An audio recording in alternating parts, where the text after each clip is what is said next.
تسأل إحدى الأخوات من الصم عن العطاس أثناء الصلاة، تقول: إذا عطس المسلم وهو يصلي هل يحمد الله عز وجل؟ أختي الفاضلة بارك الله فيك، الجواب نعم. فإذا عطس المسلم في الصلاة قال الحمد لله ولا يشمت، يعني لا يقول له أحد يرحمك الله، لأن قول الحمد لله هي من جنس أذكار الصلاة.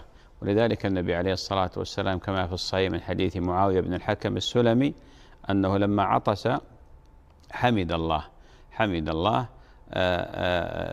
لكن عفوا، لما عطس رجل من القوم فحمد الله شمته معاوية ابن الحكم، والقصة معروفة. ثم إن النبي عليه الصلاة والسلام سمع رجلا عطس في الصلاة وقال الحمد لله حمدا كثيرا إلى آخره. قال النبي عليه الصلاة والسلام: رأيت 37 ملكا يبتدرونها أيهم يحملها، أو كما ورد.